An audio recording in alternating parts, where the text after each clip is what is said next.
सवाल अब उठेगा नीतीश कुमार पर। बीजेपी छोड़कर आरजेडी के साथ आ गए, लेकिन सवाल यही है कि खुद आए या वोट बैंक लेकर भी आए। महागठबंधन बनाने से जीत नहीं मिलेगी।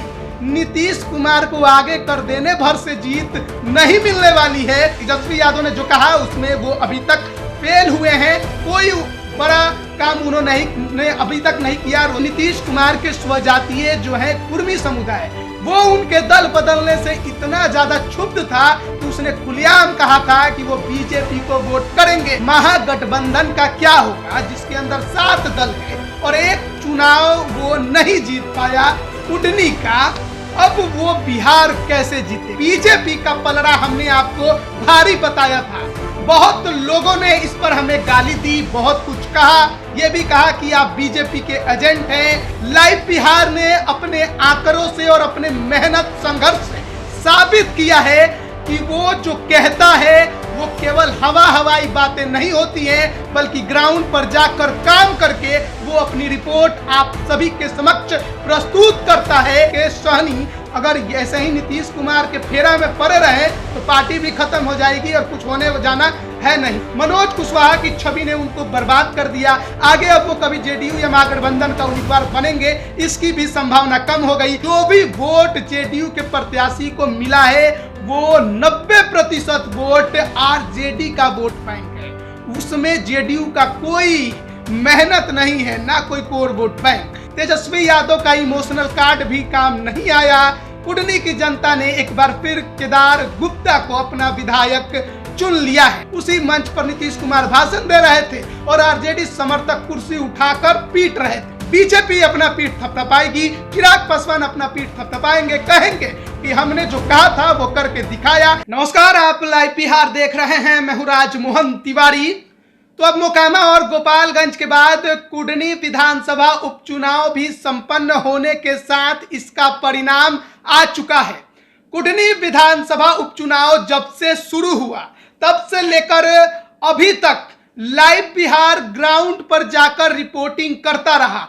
लाइव बिहार ने हर एक समुदाय, हर एक प्रकार के लोगों से, गरीब हो, अमीर हो, किसी भी जाति से हो, वर्ग से हो, महिला हो, सभी से बात की।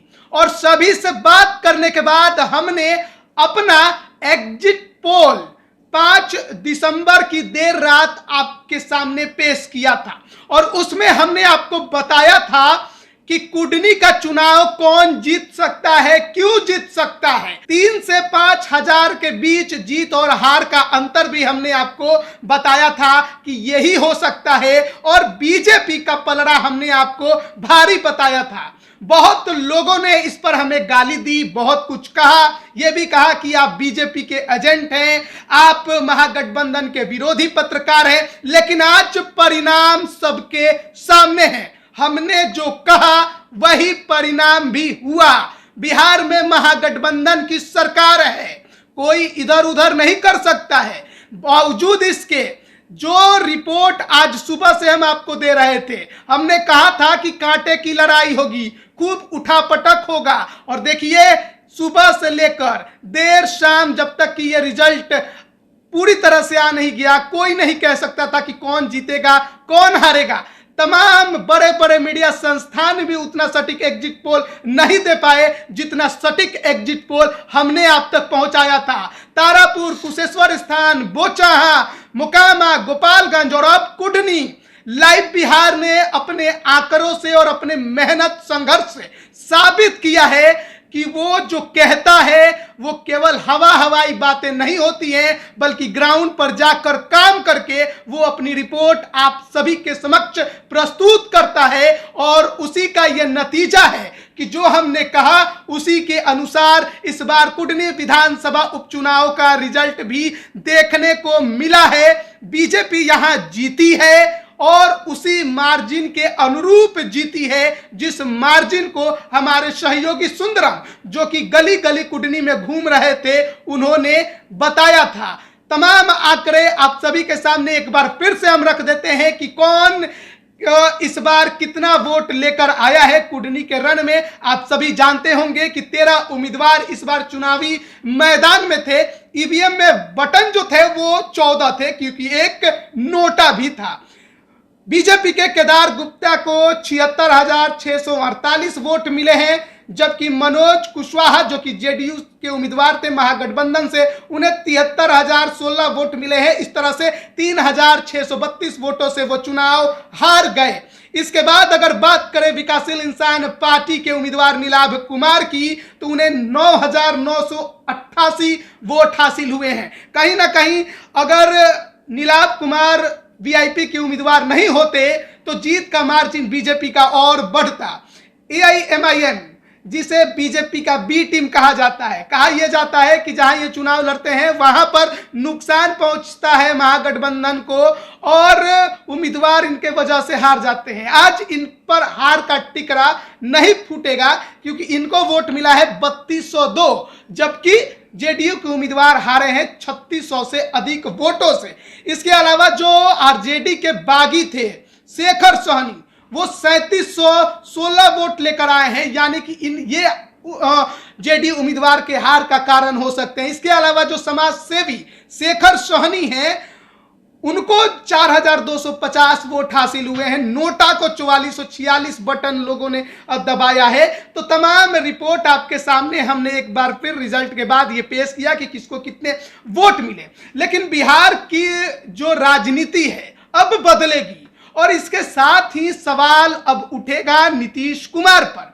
बीजेपी छोड़कर आरजेडी के साथ आ गए, लेकिन सवाल यही है कि खुद आए या वोट बैंक लेकर भी आए। क्या नीतीश कुमार के पास जो लवकुश समीकरण उनका था अब बचा है या फिर वो खत्म हो गया? आपको हमने दिखाया था पब्लिक ओपिनियन में कि नीतीश कुमार के स्वजातीय जो है कुर्मी समुदाय, वो उनके दल बदलने से इतना ज्यादा क्षुब्ध था कि उसने खुलेआम कहा था कि वो बीजेपी को वोट करेंगे। हमने आपको दिखाया था कि मनोज कुशवाहा की छवि जो है वो कुडनी में बेहद खराब है और आरजेडी के बहुत ऐसे वोटर हैं, खासकर वो वोटर जो कि कोर आरजेडी वोटर है यादव, उनका भी समर्थन बहुत हद तक जो है वो बीजेपी को मिलेगा। रिजल्ट में ये तमाम चीजें दिख रही हैं और नतीजा यही कह रहा है कि महागठबंधन में अब जेडीयू के जाने से आरजेडी को कोई फायदा नहीं होने वाला है, ज्यादा तो नहीं होने वाला है। हालांकि मुकेश सहनी बड़े फैक्टर बनने की कोशिश में लगे थे और लड्डू पिछले दिन बनवा रहे थे अपने सरकारी आवास पर। कहीं ना कहीं वो इस बात को भली भांति जानते थे कि वो जीतने वाले नहीं हैं, लेकिन शायद उनको इस बात की उम्मीद थी कि बीजेपी हार जाएगी, महागठबंधन जीत जाएगा, पर अब उनके लड्डू भी बेकार ही होंगे। उम्मीद है कि गरीबों में बंटवा देंगे। अब सवाल है कि महागठबंधन का क्या होगा, जिसके अंदर 7 दल है और एक चुनाव वो नहीं जीत पाया कुडनी का। अब वो बिहार कैसे जीतेगा? नीतीश कुमार के खिलाफ जो एंटी इनकम्बेंसी है, क्या वो केवल नीतीश कुमार पर रह गई है या उसका असर अब तेजस्वी पर भी पड़ेगा? इस बात को मानकर चलिए कि जो भी वोट जेडीयू के प्रत्याशी को मिला है वो 90% वोट आरजेडी का वोट बैंक है। उसमें जेडीयू का कोई मेहनत नहीं है, ना कोई कोर वोट बैंक।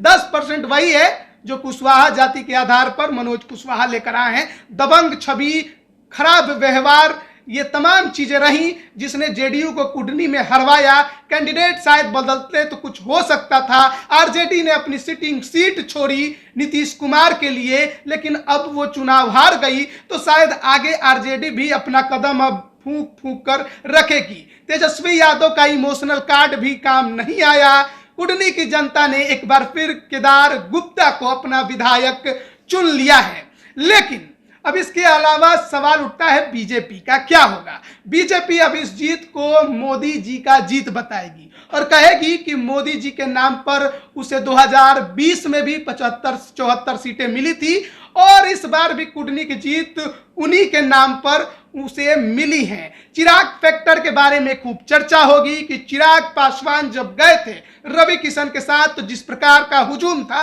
नीतीश तेजस्वी के भीड़ के तुलना में 2 गुना से ज्यादा हुजूम था।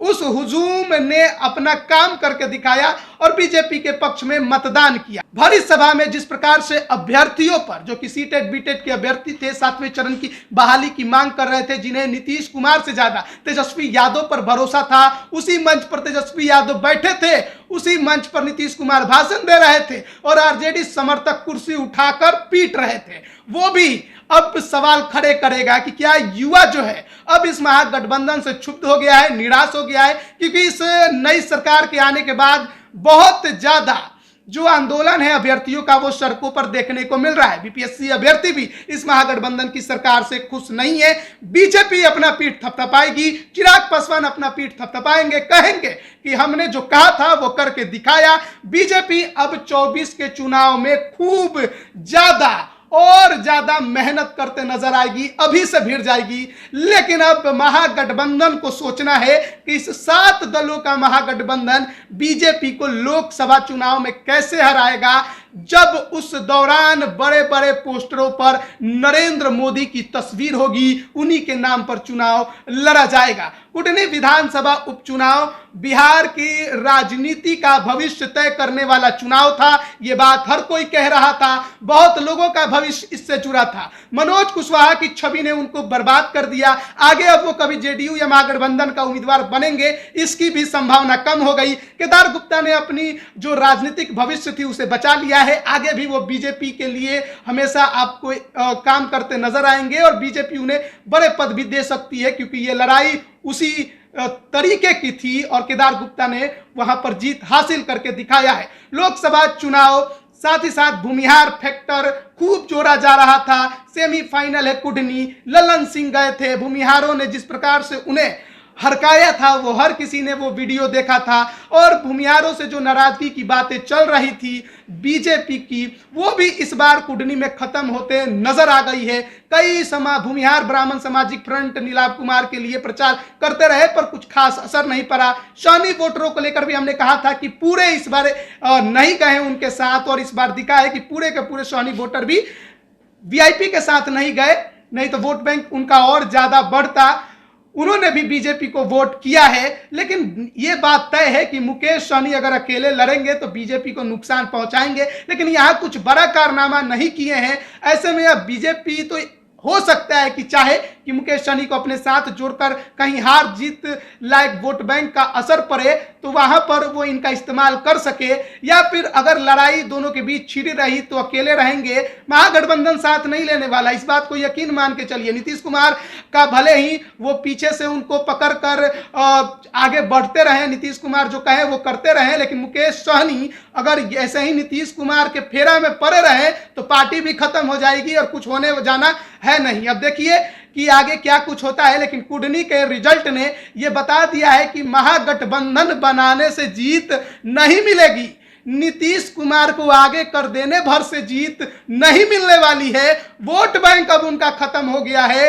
जो बिहार के युवा हैं अब उनको नया चेहरा के साथ वो व्यक्ति चाहिए जो कहे वो काम भी करके दिखाए। तेजस्वी यादव ने जो कहा उसमें वो अभी तक फेल हुए हैं। कोई बड़ा काम उन्होंने अभी तक नहीं किया। रोजगार का मुद्दा हो या कोई भी मुद्दा हो, जो बातें उन्होंने अपने घोषणा पत्र में 2020 में रखी थी वो सभी के सभी फेल साबित हुए हैं। कुडनी की जनता ने भी ये बता दिया है। बने रहिए लाइव बिहार के साथ, तमाम अपडेट हम आप तक पहुंचाते रहेंगे। आप सभी का बहुत बहुत धन्यवाद। लाइव बिहार यूट्यूब पर सब्सक्राइब और फेसबुक पर लाइक जरूर करें।